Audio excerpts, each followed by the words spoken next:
พูดถึงการปฏิบัติธรรมหรือการทำบุญทั้งเบิดหรือเช่าเอิ่นว่าการสร้างบารมีทั้งเบิดเริ่มจากทานศีลเนกขมะปัญญาวิริยะขันติสัจจะอธิษฐานเมตตา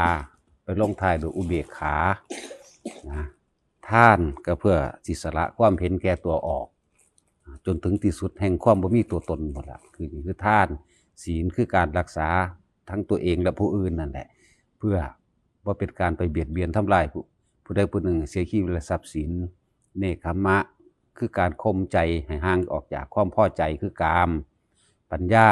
คือการเห็นที่สุดเห็นทุกข์เห็นเหตุแห่งทุกข์เห็นแนวทางแห่งการดับทุกข์และทุกข์ดับไปวิริยะคือความเพียรพยายามที่สิกระทำความดีนั่นแหละขันติอดทนอดกั้นจากอารมณ์ที่มากระทบกับทางต่างๆสัจจะเห็นความจริงของโลกเห็นความจริงของทุกสรรพสิ่งความจริงของทุกคนเกิดมาแล้วตายเบิดความจริงของต้นไม้และภูเขาเกิดมาเท่าไรก็เสื่อมสิ้นไปเท่านั้นเห็นความจริงแบบนี้ เห็นความจริงว่าเกิดมาทุกจริงมีเหตุแห่งทุกจริงมีแนวทางแห่งการดับทุกจริงแล้วก็ทุกดับไปได้จริงนี่คือปัญญาเพิ่นว่ารอบรู้ในกองสังสารก็ถือว่าผิดดอกขันติวิริยะสัจจะอธิษฐานให้มีความตั้งใจมุ่งมั่นสู่จุดหมายความตั้งใจนี่คือตั้งใจข่มกามใดละกามใดละความยินดีละความพอใจละความปรารถนานั่นเองจังว่าทุกคนทานศีลเนกขมะปัญญาวิริยะขันติสัจจะอธิษฐานว่าตั้งใจมุ่งมั่นสู่จุดหมายเมตตานี่คือ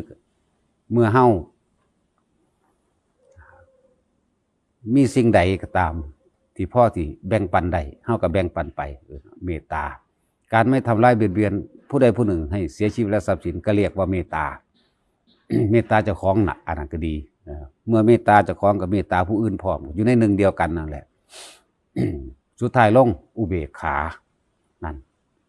ที่เฮามาสั่งสมบุญบารมีทั้งหลายแหล่นี่บ่ได้ว่าเพื่อที่จะเป็นอะไรสักอย่างเลยเพื่อที่จะให้ได้กับบ่แมนเพื่อที่จะให้เป็นกับบ่แมนมันต้องไม่ได้ไม่เป็นไม่มีเลยว่ามีอย่างจักอย่างเลยนี่เรื่องของบารมี10เริ่มก้าวแรกด้วยการให้ทานการเสียสละในสิ่งที่เจ้าของเองอยู่ในการเสียสละวัตถุสิ่งของทั้งเบิดที่เฮามีเนี่ยเสียสละนี่คือว่าการให้ทานกับหมู่ภิกษุสงฆ์สามเณรเนี่ยก็แต่หรือการช่วยเหลือแบ่งปันให้บุคคลผู้ทุกข์กว่ายากไร้กว่าหรือว่าจำเป็นต้องยากไร้ก็ได้การเสียสละช่วยแนะนำบอกหนทางหรือจะมีเศษไม้ขวางทางอยู่ก้อนหินขวางทางอยู่เฮาก็สามารถดึงออกมาได้นี่ก็เป็นการเสียสละคือกันเศษไม้ลอยมาตามน้ำมันสิเป็นที่น้ำเน่าน้ำเสียก็เสียเวลาลงไปดึงออกมาก็ได้นี่ก็เอิ้นว่าเสียสละแล้วท่านแล้วคือกัน ว่าจังว่าสิเว้าสรุปทั้งเบิดก็คือว่าในการสร้างเพิ่นว่าบารมีนี่บำเพ็ญบุญบารมีอันนี้บ่ได้เพื่อที่สิให้มันเป็นหยังเด้แล้วก็บ่แม่นเพื่อจะให้ได้อะไรเลยเด้บ่ให้ได้บ่ให้เป็นหยังจักอย่างซะเลยเฮาจึงค่อยๆคืบคลานไปฟังไปเรื่อยๆปฏิบัติไปเรื่อยๆในสิ่งที่เฮาแต่เก่าก่อนนั้นเฮาเคยยึดมั่นถือมั่นในสมบัติโดยภายนอกก็ว่าของกูสมบัติอันเป็นบุคคลก็ว่าของกูผัวกูเมียกูลูกกูหลานเหลนหล่อนกูสมบัติกูอย่างต่างๆทั้งเบิดหมูหมากาไก่กูแม่นเบิดทุกอย่างเลย แต่เพิ่นจึงให้สละออกทางท่านสกรสละสิ่งเหล่านั้นแหละเข้าของเงินทองแบ่งปันในสิ่งที่ตัวเองมีอยู่เพื่อให้เห็นความเห็นแก่ตัวของเจ้าของเองสละเรื่อยสละเรื่อยแล้วมันก็ค่อยๆสละความเป็นเห็นแก่ตัวออกเองเพราะแต่เก่าก่อนเฮาเคยยึดมั่นถือมั่นว่าอันนั้นก็ของกูนี่ก็ของกูปู่ย่าตายายกูลูกหลานกูสัตว์เลี้ยงสิ่งของกูจนถึงว่าบุคคลทั้งหลายเหล่านั้นผัวกูเมียกูนั่นเองเนี่ยสุดท้ายแล้วมันสินำเขามาสอนแม้สิ่งที่เฮายึดไปนั่นก็เป็นของบ่เที่ยงแท้แน่นอนบ่เป็นไปโดยอำนาจใจบ่เป็นโดยอำนาจในความยึดมั่นถือมั่นของไผจักคนเลยว่าทุกคนที่ว่าผัวกูเมียกูนั่นสิบ่ตายบ่นั่นมันก็ค่อยเห็นมาเรื่อยตะกี้พ่อกูแม่กูปู่ย่าตายายกูสุดท้ายก็ตายไปสิได้ของกูมันอยู่หม้องใดนั่นแหละคือธรรมชาติ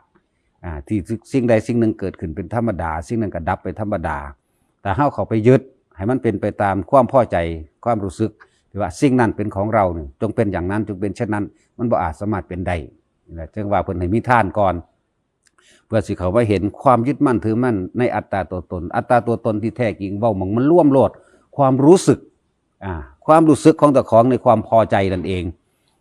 บ่ต้องว่าดอกกายนั่นกายจังซี่นั่นอันนี้เฮาเว้ามันจบมันโลดความรู้สึกที่ตัวเองมีนั่นแหละเพราะว่าร่างกายนี่มันบ่ได้เป็นของเจ้าของอยู่แล้วแต่ว่ามันเป็นมันก็บ่ป่วยทันตัวมันก็บ่ไข้บ่หิวบ่ร้อนบ่หนาวทันตัว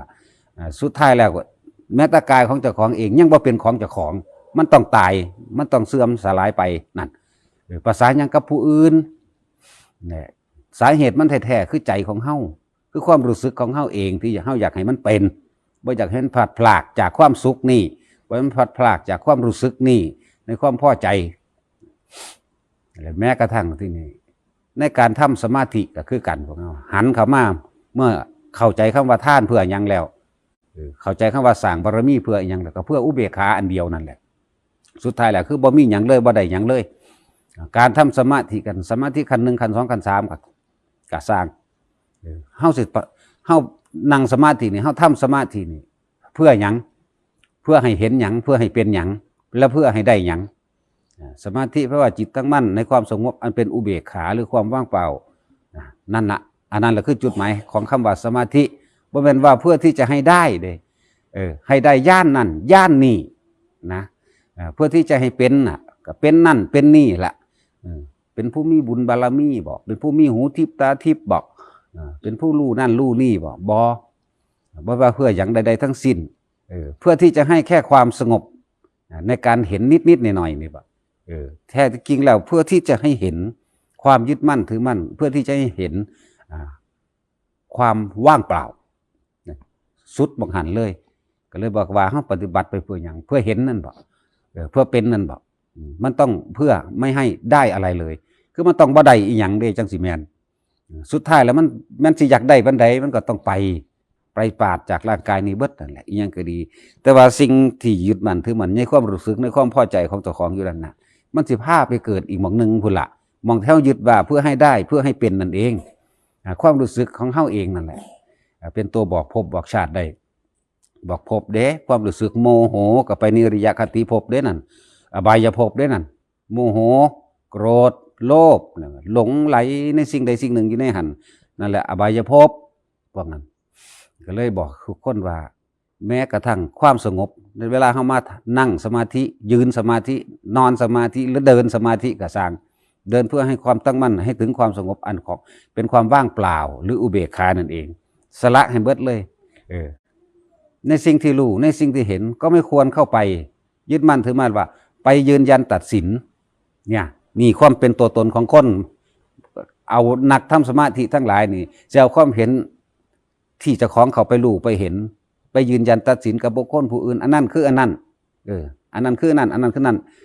เลยเถิดไปจนว่าถึงการทำนายซะด้วยซ้ำไปว่าผู้นั้นได้โสดาได้สิกิทาคาได้ย่านนั้นได้ย่านนี้อันนี้เอิ้นอันนี้เอิ้นอันนี้เนี่ยมันสิพยายามอธิบายเนี่ยนั่นแหละอัตตาตัวตนที่จริงอัตตวาทุปาทาน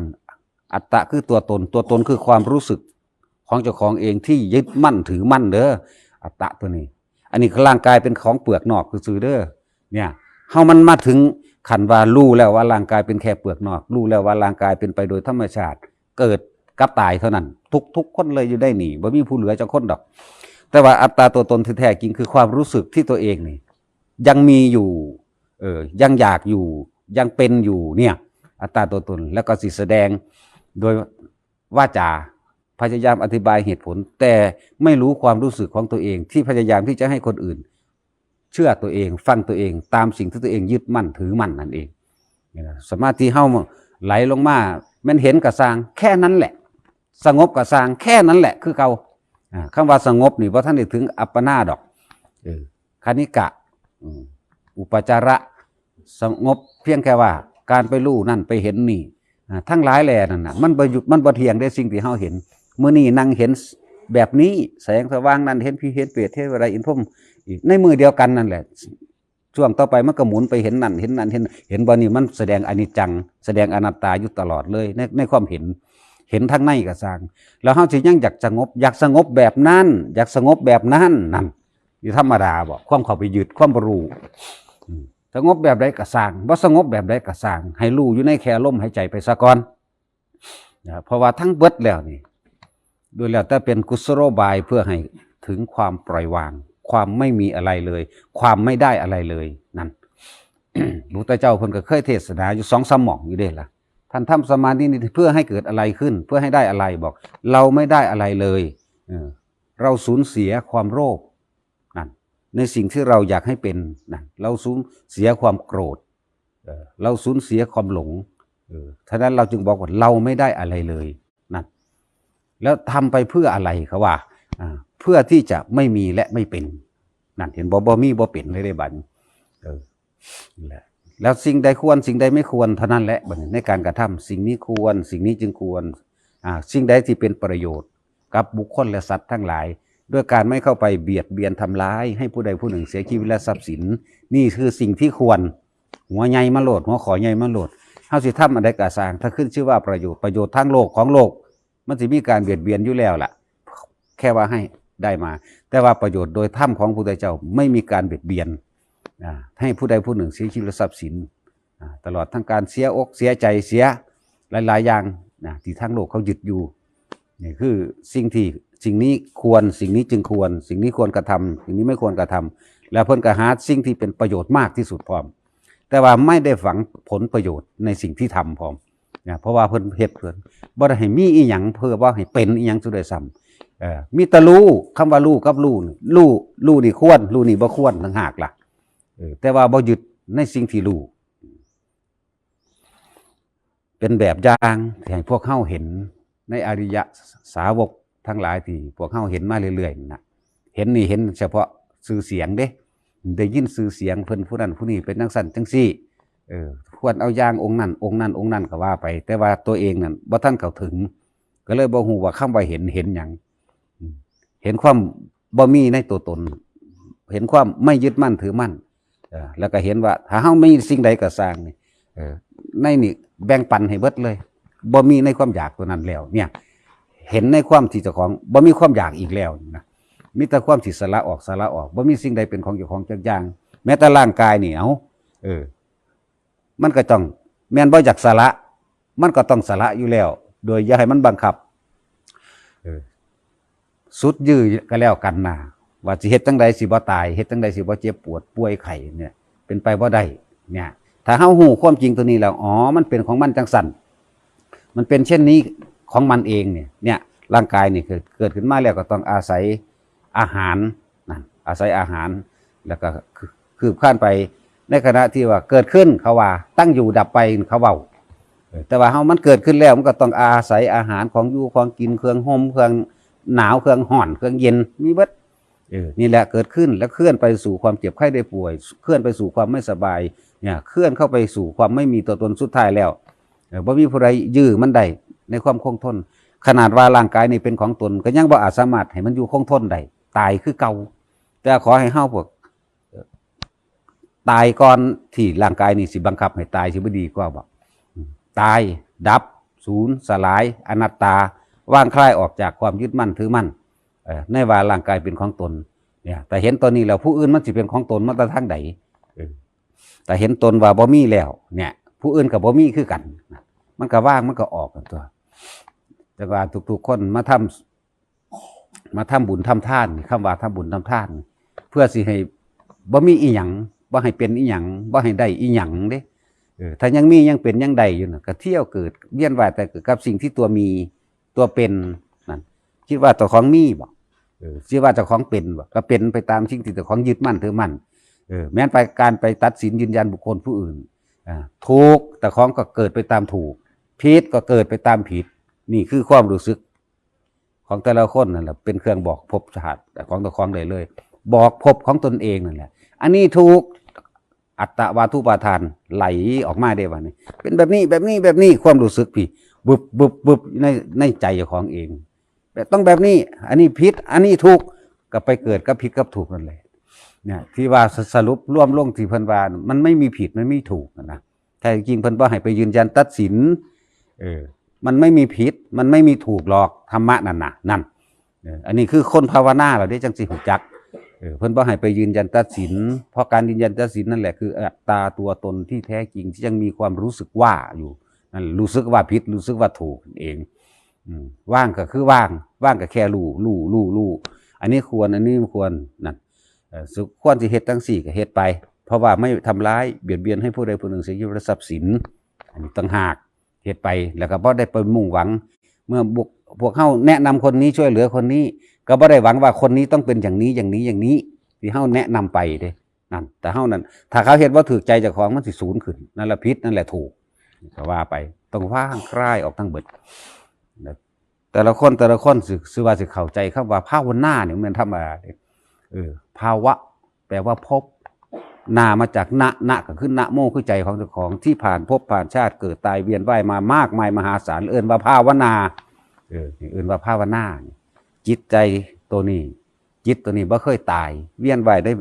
ในภาวะนี่ในภพนี่มากมายจนนับประมาณบ่ได้ถ้าเฮามาภาวนาเฮาจึงจะเห็นว่าของเฮานี่ผ่านภพชาติการเกิดมามากมายขนาดใดสมควรหรือบ่เฮายังสิไปยึดในความมีและความเป็นต่อไปนะ